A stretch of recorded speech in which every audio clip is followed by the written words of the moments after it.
Okay, this is it. Lex Alexis is officially back, people. Welcome to this channel. This is your first video regarding the Championship 2024-2025 season, and it's the big one. It is my table predictions from 24th to 1st.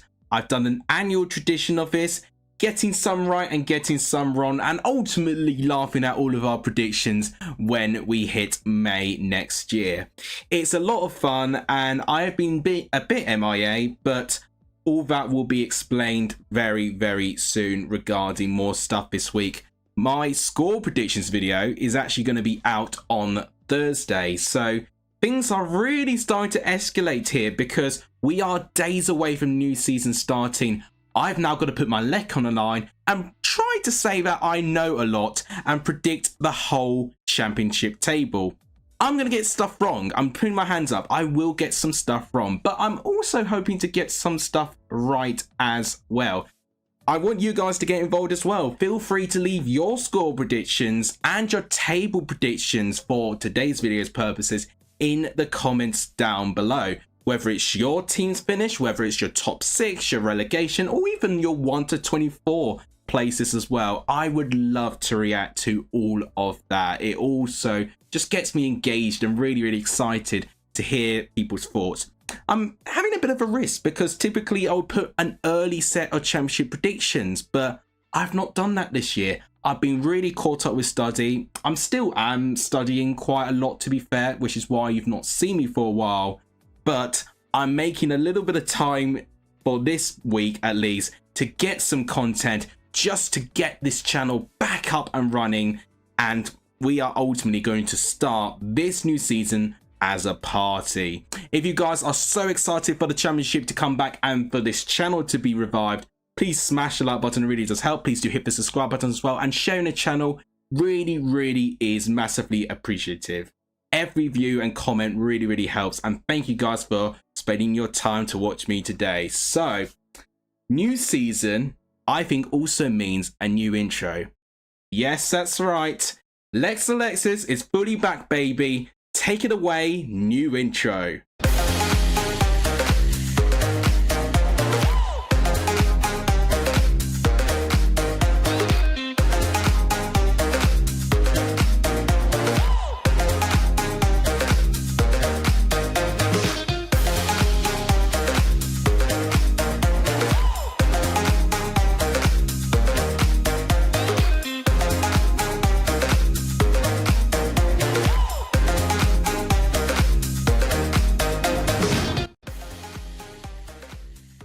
How good was that? I am so happy to be back. So, we are now going to reveal my table one by one, starting with 24th to 1st place. You can already see that I have been very predictable, like a lot of the content creators, and have predicted Oxford to finish in 24th. No doubt a success story to see Oxford in this league. They've been sort of knocking on the door to get promoted, but this season just turned out to be a very unexpected season for them to eventually get their place, but just sometimes the luck falls into place, and Oxford really capitalised based on their playoff performances, and fair play to them. I'm really, really excited to see how they get on in this league. It's kind of given me a similar feeling to when Wycombe went up. So they definitely overperformed better for what I expected Wycombe. So I'm hoping Oxford could have that same fate. I also predicted Wycombe to finish 24th, and I was wrong by 2 places. So maybe if I was smart, I probably would have predicted Oxford not to finish last, but in all honesty, I just don't see their squad man for man being strong enough to contend with the quality week in, week out, especially with the quality of defense and the quality of attack, but in that entire season. I do like a couple of their signings. Louis Sibley, I think, is a very interesting signing. Kioso, with some championship experience at Rotherham, I think is quite an interesting signing for this Oxford side as well. But they've lost some big players along the way as well. Billy Bowden has gone to Burton, and Josh Murphy for me is the big one. He has gone to championship rivals Portsmouth. So they've not only weakened their depth and quality, but they strengthened a rival who I do think will be there and thereabouts. I am also intrigued about the new signing actually of Ebuwe. So I remembered when he actually had a really decent beginning of his career at Derby County. He then went to Crystal Palace, where it just didn't work out for him, had numerous loan spells, and he hadn't got that same level that he was delivering with Derby, which ultimately attracted the interest to Crystal Palace. So I'm hoping that this is going to be a really good opportunity for Ebuwe to really show what he's capable of. And even if it means that Oxford may not survive, I hope for his sake that he'll get a better move out of it. So I am predicting 24 for Oxford. Let's see that I'm wrong, but I really am happy to see a brand new, fresh team for the first time, I think, in this turn of the century, actually, that Oxford are in this league. So it does really give the Championship a really good amount of fire. Coming up next in my table, maybe a shock to quite a few of you, but I'm predicting Portsmouth to get in the bottom 2 of the Championship. I don't actually recall anyone doing this so far, so it is only me that has decided to do this at this moment of time. And is there a logical reason behind it? It is really ultimately down again to what players they have in their disposal, what options they have, and I just think it's going to be really, really tough for them. I really, really do. So in terms of transfers, I already talked about Josh Murphy. I think that's actually a better signing to actually weaken their opponents than it is that will improve the quality of that squad. One thing I'm a bit concerned about, Colby Bishop, I remember picked up an injury in pre-season, or something has developed within pre-season. That means he will have to take some time away for it, and he has certainly been one of the most integral players of this Portsmouth side, and to lose him at the start of the season, or at least, you know, for a good portion of this season, is going to be a blow for this Portsmouth side. Transfers wise and other ones, I think Williams from Barnsley is a decent signing. I've seen him play within a couple of times as well. Archer for QPR has got some Championships experience as well. And outgoings wise, maybe Rafferty will be one of the bigger ones that they lost quite recently. But again, I just don't see the squad culminating together and scoring enough goals. They did well to actually only lose 4 to 5 games last season. So potentially they'll build their games of trying to be as defensive as they can be. But I do have my doubts with the lack of goals. And if they do have an off day defensively, I think it's going to be very, very tough for them. So I just foreshadow Portsmouth struggling to maintain their form and their momentum that they carried from League One. But I really hope I'm wrong. It is the first time we've seen Portsmouth in the Championship in nearly 15 years. So it will be absolutely amazing to see Portsmouth stay in this division for at least a couple of seasons. So I'm really pleased for them that they're back. I am predicting them to go straight back down, but hopefully I'm wrong. So the final team I'm predicting to go down, and it's never an easy position to predict, but I've gone for Plymouth Argyle. Plymouth are a side that I almost immediately thought next season, when they survived in the way that they did, I thought they struggle. When they announced Wayne Rooney as their manager, I actually thought it was dead and buried. Now, I don't want to write off Plymouth too early, because at this moment, they've not lost anyone absolutely integral in the squad. Whittaker's still around. Mumba's still around. They've still got that real integral part that took them out of League One and kept them, and not only, you know, got them up to the Championship, but kept them there as well from their efforts last season. So my doubts with Plymouth are with the fact that I don't know if they're going to start the season in the same way as they did under Steven Schumacher. I think Wayne Rooney is going to need a little bit of time to get things going. Now, I think what might help Rooney, he'll have a pre-season with his Plymouth side. He walked right into that Birmingham role with no pre-season and, you know, arguably not his squad, not his set of players. And ultimately, it was just the ludicrousy of the board to change their manager halfway through when Birmingham were doing well and expecting someone to repeat it. So I do think, I think Rooney will fare a little bit better with Plymouth than he did with Birmingham, just based on the circumstances and the backing. But again, I do think it's one of the smallest budgeted squads in the league, which ultimately, unfortunately, does culminate to more problems. It is very, very difficult these days to see a low budgeted squad really blow the championship out the water.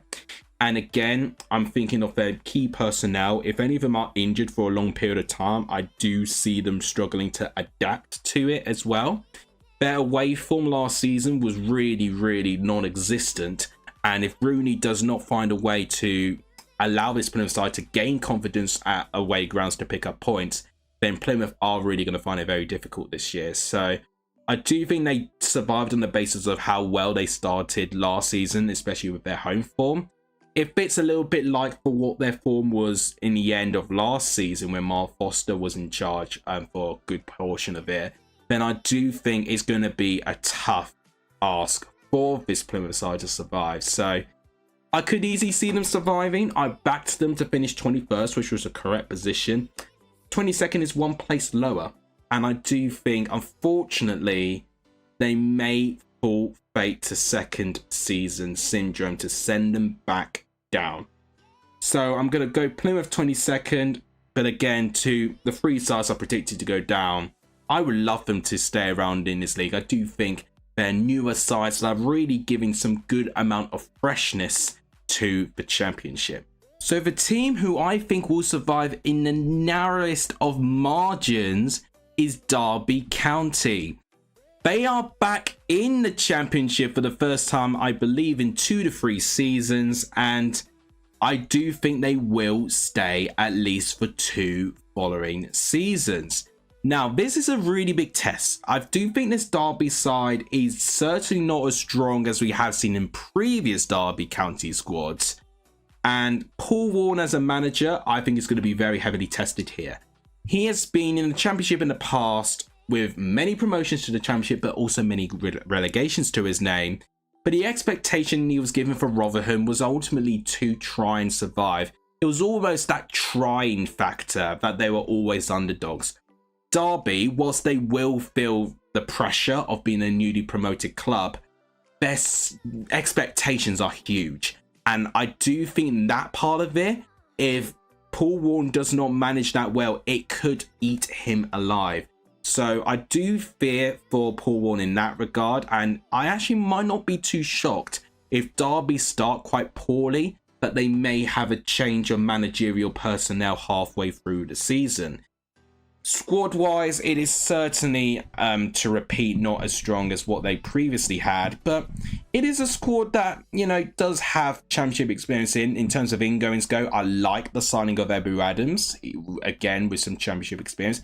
Caden Jackson, who obviously I know from Ipswich Town, he can certainly bring some quality within this division as well. Outgoings wise, Sibley again to a championship rival in Oxford. Hurahan is a bit of a blow, but he has stayed down in League One and has joined Barnsley. And Wildsmith to West Brom potentially could be a good squad player that they've missed out on as well. So I do think this Derby side has got a couple of holes in their side, but I do think with some of the ingoings, I've not even spoken about Jerry Yates, who I think could actually be a decent amount of striking competition with Ebou Adams. And to get Ben Osborne in as a defensive option, I think their signings for me have been positive enough. I can complement the current squad for what they've got, that they can formulate a team to survive in the championship. It's not going to be pretty, but I do think, in my opinion, based on what squad personnel they have, the experience, the championship experience, and the manager, I think we'll all go together, and I think it will be just about enough to keep Derby up. So next in my table is Blackburn Rovers. So I can't lie, I think a lot of the same content creators are going to have the same bottom 5 sides, but in just different orders. And I've certainly have given a little bit more faith in Blackburn for what the majority of creators are giving them.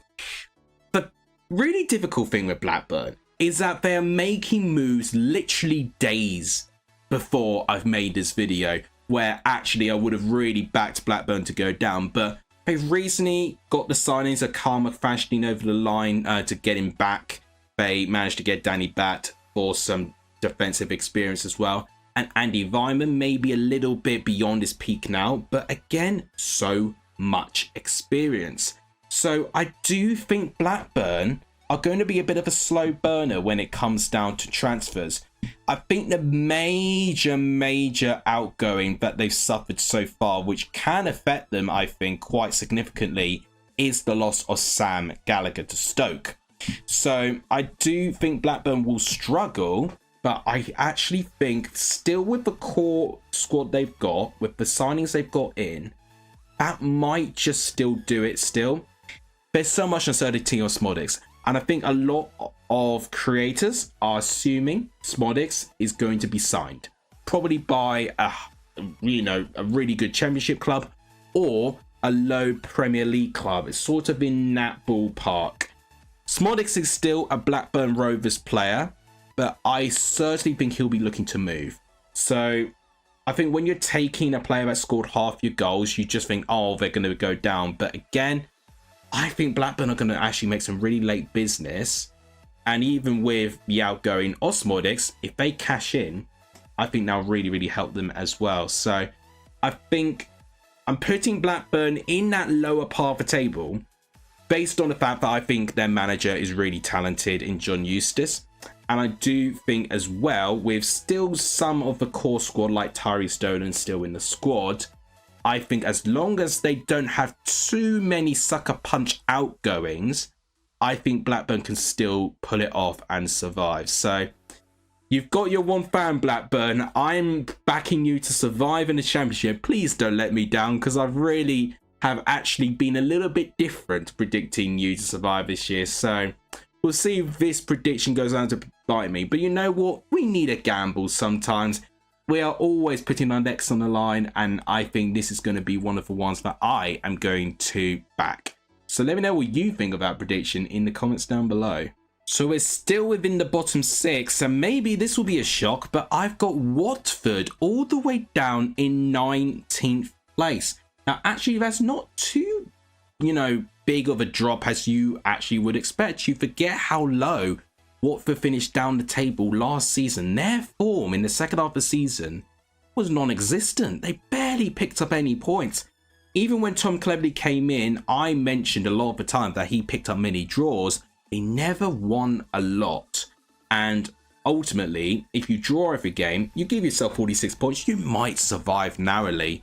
But it really does not give any form of inspiration whatsoever. So I am worried. I am worried for this Watford side. I've never seen as sharp of a regression as I've seen with Watford. Considering Watford, were recently promoted, not too long ago. And if they were to get relegated, they would have some really ambitious transfers to go straight back up. They failed that.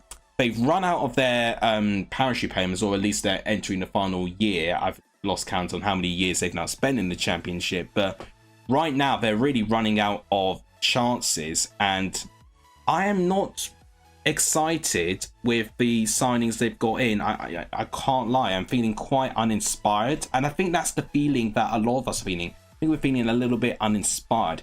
Now, they're making so much, fortune from their transfers.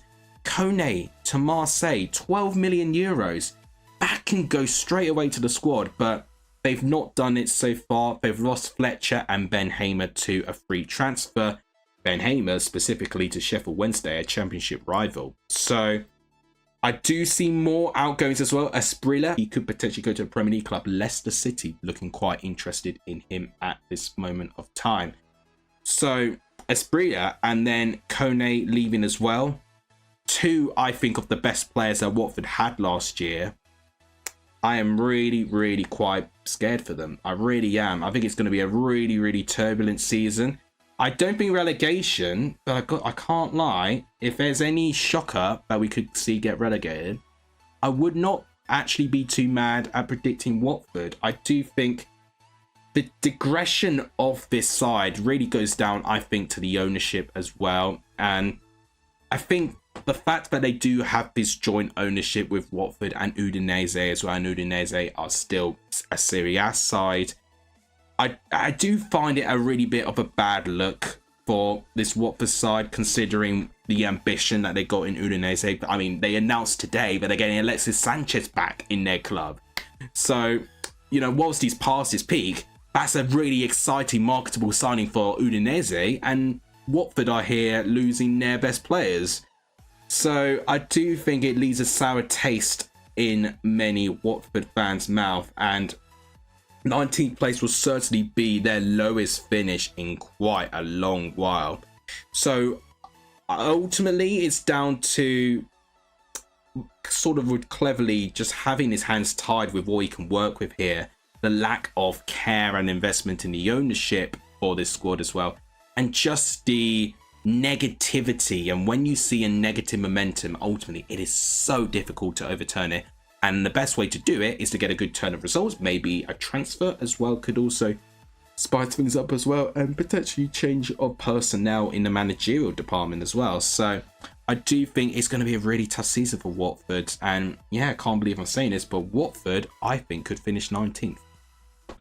Next in my table is Millwall. So it's hard to summarize Millwall at the moment. I mean, are they just a team that just attracts really bad fortune? Obviously, their owner passed away last season, and tragically, a couple of months back, they lost Sarkic, their #1 goalkeeper. I mean, I don't know how Millwall cannot catch a break with these tragedies. I did feel immensely sad when I saw the news. I mean, it's a young goalkeeper, promising career, and for it to be taken away like that, life is so cruel sometimes. And it really did actually affect my mood when I did find that news. It really did hit home, really, because I'm a big fan of Sarkic as a goalkeeper, and Millwall have been able to try and bond together with that grief and to really attack the league.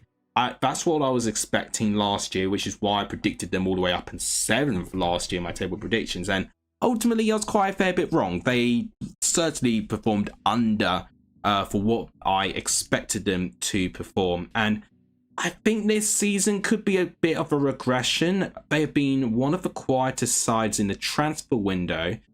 The only transfer that they made that had some disclosure in terms of a value is Mikaeli Langstaff from Notts County. Interesting transfer, obviously, scored plenty of goals in the National League and scored a decent amount in League Two as well. Now he's jumping up 2 divisions, so I do think that's going to be a challenge for Langstaff, but if he can get a good run and he can get his confidence as he had at Notts County, he could be a game changer. But really, other than that, I do find their other transfers to be good enough, but not groundbreaking, unfortunately. And I do find this squad, again, being a little bit on the older side. Langstaff, you know, is a good one to actually bring the average age down. But I do see this side maybe having experience, but again, just that comes with age as well. And I do think you need to lower down the average age just that tiny bit more for me. And personally, it's hard to see how this Millwall side will cope if they do lose Langstaff or any of their attacking players with injuries as well. Neil Harris just seemed to have that winning formula when he came in and have a brilliant impact to the fans and to the club, like he did in his first season in the Championship where he got Millwall promoted. So I don't know if that's going to have the same effect this time around, but if it does, then, you know, I'll put my hands up and I'll say I'm totally wrong. But for me, I don't see Millwall catapulting along, unfortunately, and I think they'll linger around the 18th place. Next in my table is Swansea. Swansea, for me, last season certainly just put an average season across, and I think I find Swansea, Stoke in this sort of category. They're just leaving me a bit uninspired. They, I think, should be 2 squads that should be really ambitious to try and attack the league. They were both relegated together. One significantly had a bit more success of trying to get out of it than the other one. You know, I'm putting Swansea into that category. But I've got to say, recently, you know, when they lost the playoff final in the way that they did against Brentford. Since then, they never looked anywhere near a team that could go into the top 6 again. And bit by bit, they've just been regressing that ever bit more. And I do see it continuing ever so slightly. I mean, they've lost Jerry Yates, who ultimately didn't start every game for them, but he did chip in with a couple of goals here and there. So I do think that might be a transfer that they might live to regret, especially to a championship rival as well that will be down there with them, in my opinion. I am quite intrigued about the signings of Franco for Morenes and Eon by Gwangju FC as well. So I really do not know anything about those players, so I'm not going to pretend that I know a lot about them, but I like the mystery. I like the intrigue of bringing these players in from other leagues that I may not have looked at a lot and to potentially see some superstars in the making. But I think just that uncertainty is making me a little bit more uncertain on where to put Swansea. Their outgoings are a little bit more standoffish for me. So Nathan Wood going to Southampton, I think, is a big one. I mean, 3.5 million euros is a decent amount for him there. Placheta, whilst he didn't play a lot, it's still a squad player that they lost to a championship rival in Oxford United. So I do find Swansea being a tiny bit weaker than what they were last season. And if this natural regression is going to continue, I just feel bad for Luke Williams, really, because I do think he's a really promising upcoming manager. Has obviously been in the Swansea team before, actually being the assistant head coach to when Russell Martin was in charge of his Swansea side. So, you know, he hasn't really got that to get used to. He knows the culture and the ethos of the club, but he's not really going to be given a chance if he hasn't got the tools to work with. And I think that's going to be a bit of an issue here. So for me, I think it's going to be another uninspiring season for Swansea, unfortunately, and they'll finish, in my opinion, 17th place. I mentioned Stoke and Swansea within the same sentence, so it's almost like, but I'm predicting them together. So I think, in my opinion, Stoke will be a little bit higher than Swansea, but really not by much. They do, I think, follow under the same category as a side that should perform better, but they are not delivering up those goods at the moment. But one thing that has stood out to me a little bit more than Stoke compared to Swansea, I like their transfer window significantly better. I actually like all 4 of their signings so far. Sam Gallagher from a championship rival that could be in around the midst of their competition, which is a brilliant move for them. Johansson from Rotherham, in my opinion, the top 3 best goalkeepers in the championship last year. That is a brilliant move for Stoke to pull off. Ben Gibson as well. Not the youngest of players, but I do think Ben Gibson offers some experience. He was in a pretty leaky Norwich City defence, but whilst I don't think he upgrades the quality of the squad, I think he upgrades the depth of the squad, which I think is very, very important. In terms of outgoings goes, I mean, they've not really lost anyone too significant. I mean, Wesley and Tyrese Campbell have been released, which didn't surprise me. They promised a lot, but unfortunately did not deliver to the goods. The only player they lost to a championship club was Nian Nuku, who has really not made any appearances at all as a Stoke goalkeeper. He has now been a Sunderland goalkeeper here. So I do think that's going to be an interesting move on his part. I'm really pleased he's got that opportunity. Stoke, I think, again, will be in or around the midst, having some good form followed by some poor form. I hope for Steven Schumacher's case, he has a really good season, because I do think the start he had with Plymouth was really promising. I don't think we had the same fortune for Stoke, but what we saw with Stoke, it just took time. And as soon as things started to click, Stoke were playing so much better, and they did survive in the end, you know, with a good amount of points above Birmingham in the end. So they had to be really competitive throughout, and they've done a stellar job doing so. And it'll be difficult again, but I think the transfers they made are positive.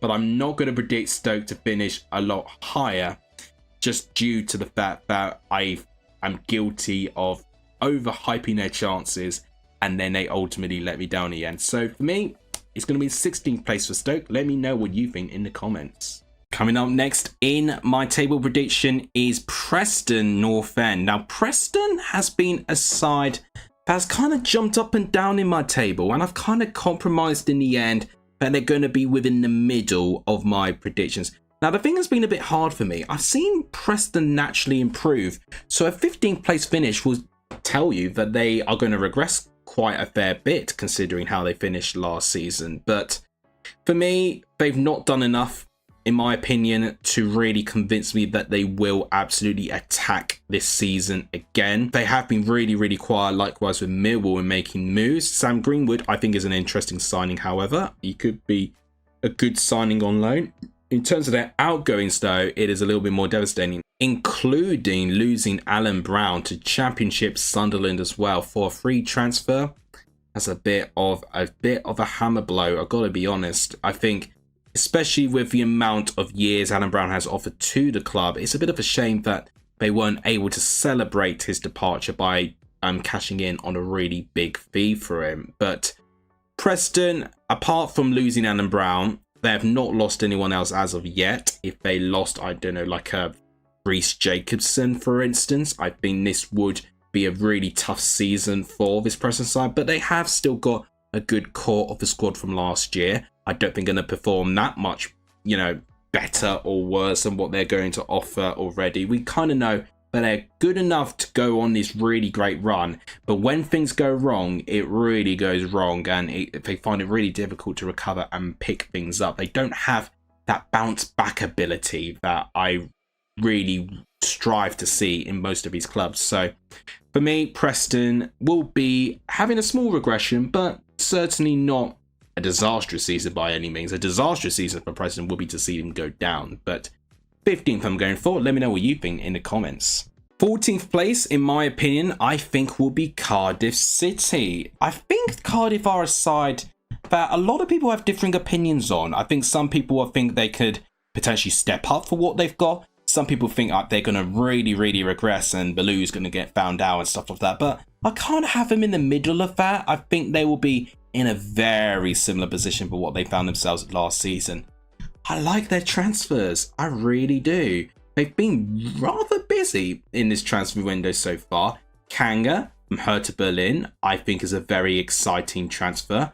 Chris Willock is a very smart signing for QPR, poaching one of the best players in a championship rival to add to your strengths is brilliant. Callum Chambers will offer some defensive experience despite being the age as he is. And El Ghazi, who's not played a lot of football, but I tell you, last time he was in the Championship, he was electric for Aston Villa. So if he could potentially find that form again, that could be an incredible transfer for this Cardiff City side. Outgoings, the only major one they've lost is Ebru Adams, which I've already mentioned is going to Derby County. So Cardiff, I actually think, have improved their squad. So as a result of that, I think they can potentially jump up the table. But again, I do think there is that degree of uncertainty whether they're going to really catapult up the table, whether some of their more creative players, if they get injured, can they be adaptable for that? I've not necessarily seen Cardiff execute adaptability that well. So I do think Cardiff could struggle with that front if that does get thrown on their plate. And I just think the quality that the top half of the table is going to have is significantly going to be a little bit more than what we see with the teams lingering around the mid-table part. So it's going to take a lot, and Cardiff could certainly be one of those teams that breaks the mold and gets into that top half quite easily. But for me, I just think there may be one or two positions light, especially in the midfield and especially their backline, to really compete for that top half. But I think this is still a decent place for Cardiff. Let me know what you think in the comments. Rounding off the bottom half of the Championship, I've gone for Sunderland. This, again, I think is going to be very opinion splitting, this side. So Sunderland, first season, they were newly promoted. They really set the house on fire and the league on fire and getting into the top six, where I don't think too many would have predicted them to go there. The following season, they had a bit of turbulence. They let Tony Mowbray go, trying to go for a new approach of football. They get Michael Beale in.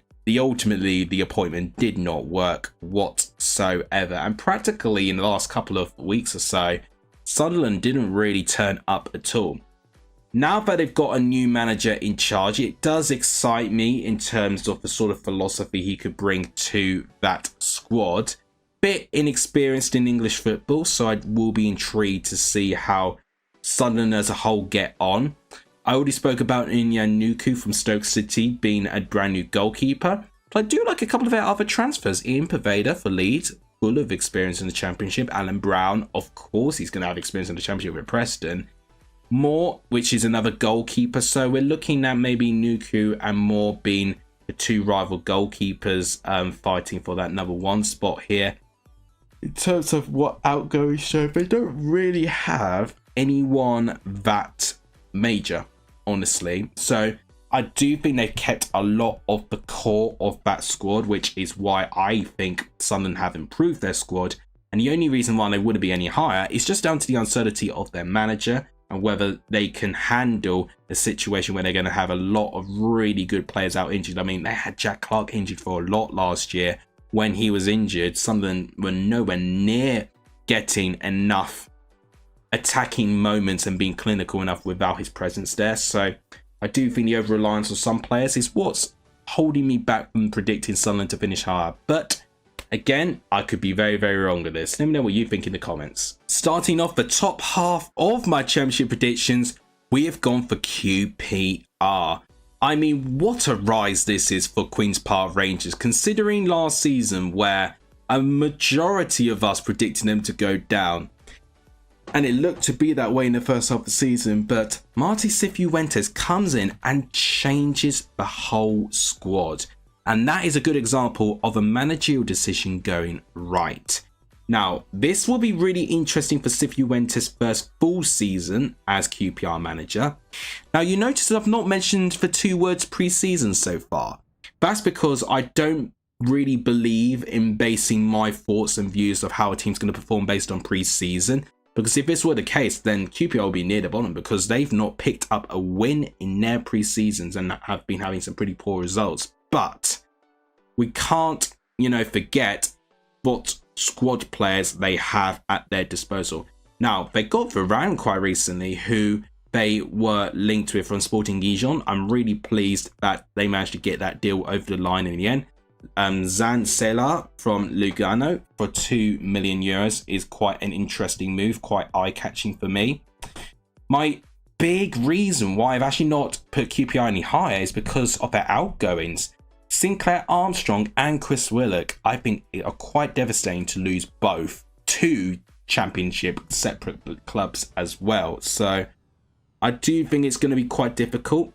They've still got Ilias Chair, but if they lose him, it's going to be even more difficult to find those players who can chip in and to offer the quality in those positions here. So I do think QPR maybe are looking around the same, maybe slightly weaker in terms of what their squad was compared to last year. But I think considering the improvement they gave, I think it was almost inevitable that they were going to lose one or two major squad players. And now it's just going to be down to see, can they adapt? Can they fill those holes? Can they have some shrewd business? And can they build from this and continue where they left off, which was to really have a positive momentum all the way to the end of the season? So I'm going to go for a mid-table finish for QPR in 12th. Let me know what you think in the comments. Next in 11th place in my table is Sheffield Wednesday. Again, I've got to say the same thing I said about QPR. Who would have thought that we would be predicting QPR and Sheffield Wednesday to predict over 10 places higher from where we're predicting both of them to be relegated?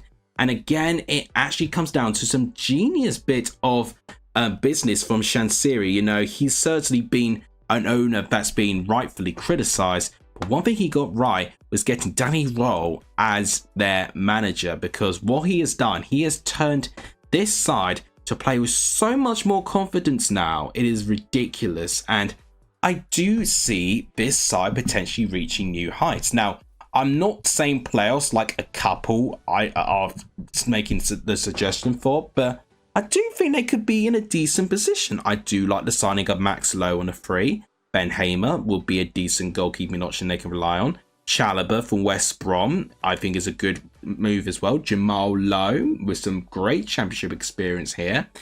And Kabaki from Ghana, I think, is a good signing as well. And Jan Valery, great experience. Again, former Southampton player. They've managed to get him from Angers from France.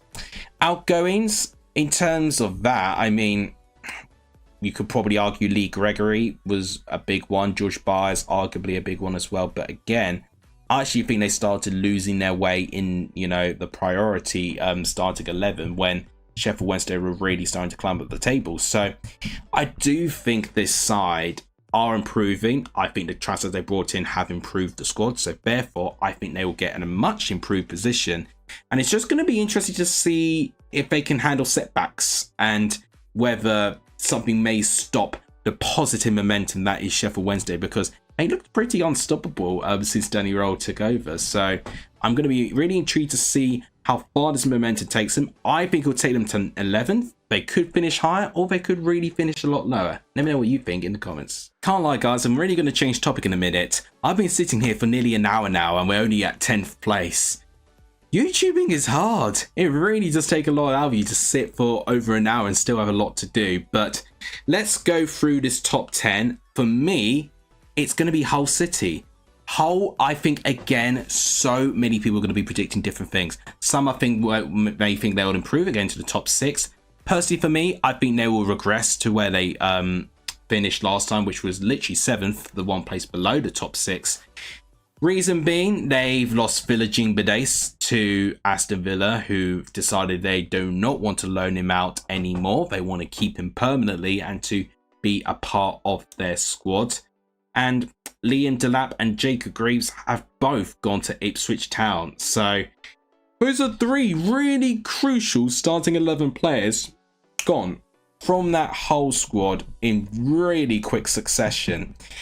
So they have suggested that Hull can maybe even be in the position of fighting, maybe actually above in the bottom 6. Personally, I don't see them dropping that much. I know someone from work actually who's put a bet on Hull to go down, which I think is quite interesting. But I do like the signings of Drame from Leeds with some experience in the Championship. But Ryan Giles, I'm a huge fan of. Each club Ryan Giles seems to go to, he has one method to put in those delicious crosses in the box and to create those goals that he is so good at doing. So I do think that's going to be a really big help for Hull. I've obviously talked about already the outgoings that they had. Ryan Woods leaving, I think, is a bit of a blow. Allsop leaving, whilst he's not been starting in goal all the time, he does feature as a squad player. So a lot of outgoings, not a lot of replacements yet, but I'm expecting Hull to make some late business. A little bit similar with Blackburn. I think they're both going to make some late business, which is going to make them predicting them a lot harder. But I've got to throw a position there. I'm going to go for 10th.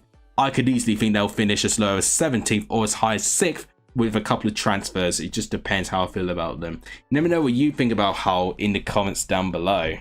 Next in my table prediction, it is Norwich City. We're really entering into the good sides now, in my opinion. And Norwich are a good side. They have got a new manager coming in. I mean, I could not see David Wagner carrying on the way that they got knocked out by Leeds in the playoff. I mean, certainly change was required. And I am intrigued to see how they're going to go about their way. But one thing that does concern me about this Norwich City side is the outgoings and potentially the further outgoings that could follow. So in terms of ingoings, I mean, they've not really had anyone for note. They could have Doyle coming in very soon from Leicester, who I think will be a really good signing, potentially filling the void of Ben Gibson, which I think is a major upgrade in that defensive position personally. But outgoings wise is what stands out to me. They lost Gabriel Sara to Galatasaray today in the region of £15 million plus add-ons, which interesting for that fee, but I certainly would have expected a lot more to come from that Norwich side as a result. And personally, I do think that's a really big blow for Norwich to lose a creative player like Sarah, who in my opinion was up there within the top 5 best players in the Championship last year. Leeds are looking for a replacement of Somerville, which I'm going to mention when I predict Leeds, but they're looking at Johnny Rowe as potential replacement. So if both Norwich lose Rowe and Sarah, I think it's going to make things really, really tricky for them. And Sargent is also linked to a Premier League move. So right now, I think it's going to, you feel sick to be a Norwich fan at the moment based on the amount of moves and rumours that you've got. But I think once you get through that and you go past the transfer window, I'm hoping with the crop of players that they still have, that they can pick themselves up and to really get some good form here. Personally, I think they're going to fall a little bit below for what they have done, just down to the little investment in the quality of their squad and the amount of outgoings that they have done as well. But easily, they could sway me with a couple of really good transfers. Here's a prediction probably a lot of you did not see coming, but in 8th place, I've gone for Bristol City. I can't lie, I think Bristol City is one of the most underrated teams that we have in the Championship. When we hear about sort of teams that have been in the Championship for a while and can offer a really, really good amount of entertainment and quality, I don't really hear people talk about Bristol City nearly enough, which I think they should be. I do think there's something really interesting forming with this Bristol City side. And some eye-catching transfers. Sinclair Armstrong from QPR, as I mentioned, is interesting. Hirakara on loan is interesting as well. And Mayulu as well from Rapid Vienna as well in, I think it's Austria, correct me if I'm wrong. I think that's going to be, again, some really intriguing signings. I don't know a lot about those players with the exception of Sinclair Armstrong, but I do think if they are going across the midst to go to those leagues to poach those players and to pay big money for them, they must have seen something that's really, really encouraged them to get them in. Now, in terms of the outgoings, they've not really lost anyone that major at all. In fact, I don't really think anyone that they've lost is really going to make an appearance in the starting 11 at least, probably only off the bench. So Bristol City have not lost anyone particularly major, and they've gained quite a fair bit of quality, and I think that is going to continue on. But I'm also a big fan of their manager, Liam Manning. I was quite impressed of how he took his stamp on the squad almost straight away as he joined in, and I do think near the end of the season we're slowly starting to see it a little bit more of a consistent affair. And I think if you can carry that on, especially with the majority of the start of the season, I think Bristol City will be a team that will be lingering around the top part of the table. So I'm excited to potentially see Bristol City up this high, but obviously could easily be wrong with that as well. But why not? Let's give Bristol City fans some joy and to give them a near playoff finish. Now, the final team who I think will narrowly miss out getting into the top 6 is West Brom. This is a very tough call because I really like West Brom's squad and I really do like their manager. But things have been proving to be a bit difficult for West Brom off the pitch. They've been put under this EFL proposed business plan to limit their transfer activity. So the transfers that they've made are pretty much probably going to be the only transfers they're actually allowed to make this season as well. It's all down to the precaution of West Brom potentially overspending and breaching some profit sustainability rules.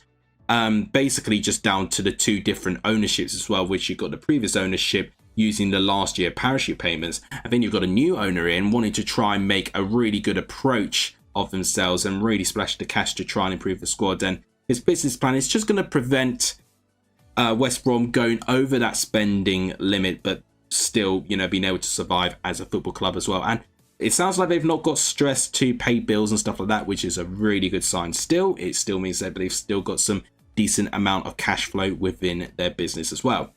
But onto the football, in terms of the transfers they have done, which haven't been a lot, I do like the transfer of Devante Cole. I think he will be an intriguing striker within the Championship. I do think he'll be a bit of a replacement for Brandon Thomas Asante. He has left to join Championship rivals Coventry. That's quite a big move for him here. Connor Townsend, defensive player they lost quite recently to Ipswich Town. Yoshulu has joined Trabzonspor, who have been playing the odd time as well. Kipre has gone to Reims from the French league as well. Matt Phillips has joined Championship rivals Oxford United. Chalobah, I've already mentioned, goes to Sheffield Wednesday. So lots of outgoings for West Brom and not a lot of replacements put in. So I do think the squad is slightly worse, but I think Carlos Corberan's qualities alone will put them around that region of the table.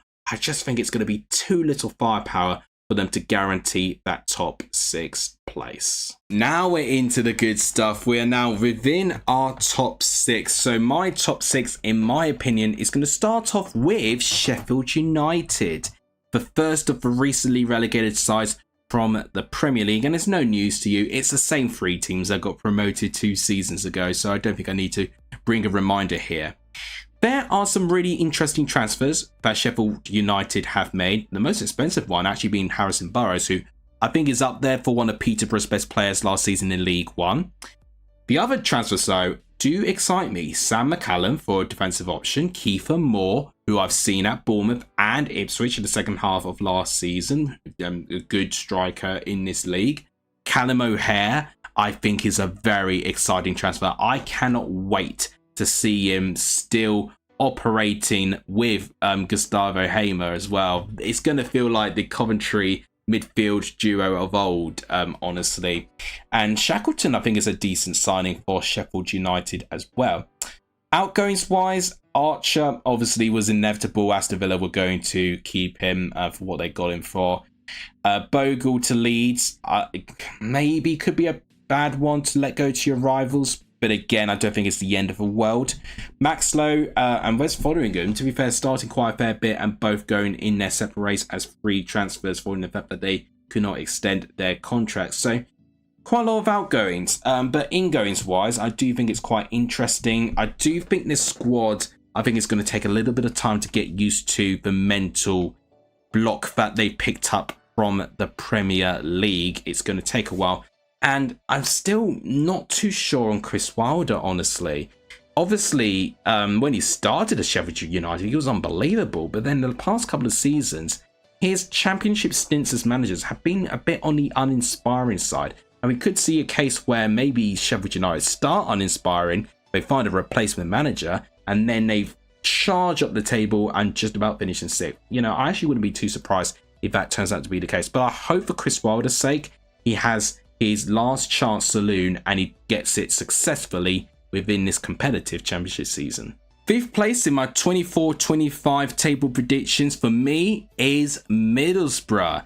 Now, I made a bit of a mistake predicting Middlesbrough to be in the top 6 last year. They ultimately fell a little bit short in the end. They had a lot of injury problems that really prevented them really attacking that league. I'm hoping for their case that they can just get more of their players available and will not have them as long out as they did have last time. They've been quite a quiet team in the transfer window, as we saw with a couple of sides. Morris is an interesting one for Columbus. Bazorg, they got from Mainz. He was actually a Huddersfield player last season, so I'll be intrigued to see how he gets on. And Luke Ayling is officially a Middlesbrough player, which I was expecting as well. In terms of what outgoings show, not really anyone that gives me any major concerns, to be quite honest. So I think Middlesbrough have strengthened. I think their squad slightly stronger than what it is from last year as well. And if Latte La could score the goals at the rate he was getting near the end of last season, and he starts off well, I think Middlesbrough will be right up there. So personally, I think things will go a little bit more Middlesbrough's way this time. I don't think they're going to have an injury crisis like they had last year. I think it'll be really unlucky if they did. And for me, that would roll them into a 5th place finish. Next on the list is Coventry. I think they will get back to the top 6 and get a playoff place. I was speaking about Sheffield United's midfield too of being the Coventry of old. But right now, with how strong their squad is, maybe they don't even need those players, because Coventry have certainly been growing stability. They've been growing interest from other clubs. Certainly with their performances, their high-level finishes in the Championship, and potentially that FA Cup run, that epic one that they had last year, could have maybe attracted some players to the club that probably weren't previously interested in the club. Jack Rudoni, interesting signing. I don't think a game-changing signing though. Brandon Thomas Asante though, I think could be a game-changing signing. Some great competition in the striker's position, which was already quite hotly tested in that position. So I'm going to be quite intrigued to see how that gets round. In terms of major outgoings, probably Matt Godden is the only one that really stands out. I mean, I was obviously mentioned about Callum O'Hare as well. Matt Godden, though, a legend of Coventry, has gone to Charlton, which, gotta be honest, I think Charlton's squad's looking really strong. If you're looking at League One, keep your eye on Charlton. Nathan Jones is manager as well. Anyway, moving back to Coventry, I just think their squad as a whole is really, really strong. They've certainly increased the quality of it. It's certainly a stronger, or probably not quite as strong as it's made out to be based on the outgoings of Godden and O'Hare. But I think with continued investment, which it does look like that they are keen to get more players in, Coventry could really go places. I'm really liking the signings they brought in, and I just think they're going to improve ever more. We're into crunch time now. Who is missing out on automatic promotion? For me, it's Luton Town, which will be the second time in 3 seasons that they finished 3rd in the Championship. I tell you, when they were newly promoted into the Championship, they would have taken that. Absolutely, they would have. But Luton have now got some firepower on their side now. They've now got parachute payments, which I think is interesting. And I do think the squad that they have gone down with, I think, is different in a way to the squad that they got promoted with. They've not made huge amount of signings. Baptiste from Brentford, I think, is the one that stands out to me a little bit more. In terms of outgoings, I mean, Ross Barkley to Aston Villa, I think was going to be inevitable. Brilliant impact he had when he did join Luton Town. Ryan Giles to Hull, I think, is quite a major one as well. And I got to say, I think with their squad as a whole, I do think it's slightly worse than what it was from when they were at the Prem. But I do think, considering all the other Championship squads, it's still a pretty decent and very, very strong squad as long as they don't lose any more players in their starting 11. So I do think there's lots of positives there. I just think the top 2 this year are almost a little bit of a league of their own in terms of the options, the funding, the managerial quality, and just ultimately the whole package. So let's waste no time and predict the top 2. Probably very predictable. With second place for me is Burnley. I do think Burnley are going into the Championship not quite as strong as they were when Company took them up. Who would have thought that they would have been in a position where they lost their manager to Bayern Munich? You would have assumed that Vincent Company worked a miracle to survive Burnley within the Premier League, and they would have had to be fighting for their lives in the Prem. But he got poached by Bayern despite getting relegated, actually. So it's led them in a very weird position. But they got Scott Parker in. Say what you want about Parker, he has got teams out of the Championship in Bournemouth and Fulham. He knows how to do it in 2 separate clubs. I think he can do a hat-trick of that and get Burnley out as well. Signings-wise, Trezor, getting him permanently, great move for them. Made a bit of an impact when they got him on loan. Estev, quite interesting move as well. Lucas Pires from Santos, I think is a very exciting transfer as well. Outgoings, Muric is a major one to Ipswich Town, but got a good amount of money for him there. Pico Farrell, another goalkeeper who's gone to join for Birmingham. Taylor to Southampton, maybe a small blow as well. A bit of a homegrown player that they've lost there. But apart from that, that is almost entirely their full squad, excluding the loan players that they got from last season as well. So I do think Burnley have got a strong depth, and I think that for me is the advantage. And then they've got Parker, who's had experience of getting teams out of the league before. I think ultimately they've got all the resources that they should get promoted, but not as champions, however.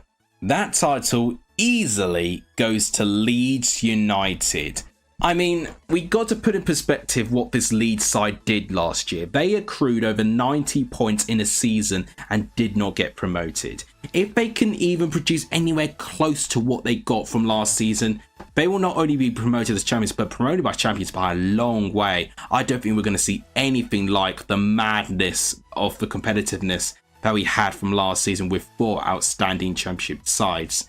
I do think Leeds are certainly going to be a bit of a cut above the rest. I like the transfers as well of Joe Rodon, getting him permanently. Jayden Bogle as well from a rival, I think is a good one as well. Rothwell from Bournemouth, I think is a decent transfer as well. So there's some really good bits of movement here. Now, unsurprisingly, they're going to lose a lot of players. Sinistero, they lost permanently to Bournemouth now. Glenn Kamara, they've lost to Rennes.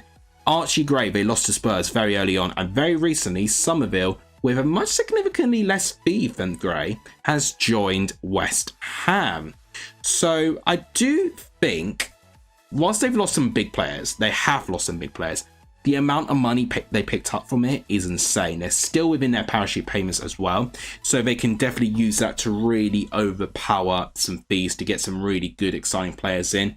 And ultimately, despite all those losses, I do think they can still regroup. I think their squad is that strong. And with Daniel Farke in his second seasons, he's been able to take Norwich up from the Championship. So I do think within his second season for Leeds, it'll be a big improvement, and I think Leeds will get promoted as champions. So guys, this is my Championship table. A little bit different to what we've previously done with the Championship, but I've decided that this is the way that I'm going to do it. So Leeds up as champions, Burnley second. Out of the 4 sides I predicted in the top 6, I'm going to go for Coventry to win the playoffs. I think it could potentially be a situation where it will be Coventry versus Sheffield United. Sheffield United have a notoriously poor playoff record, and I do think it's going to be Coventry that would win the playoffs if it was those 4 sides up there. So that is my predictions. All done. Like what this says, leave a comment. Leave your predictions, please, in the comments down below. I'll be really, really interested to see what you guys think. And just like that, with about an hour and a half of recording, it's that long, we are now done recording for this video. I am so happy I'm back. I really, really am.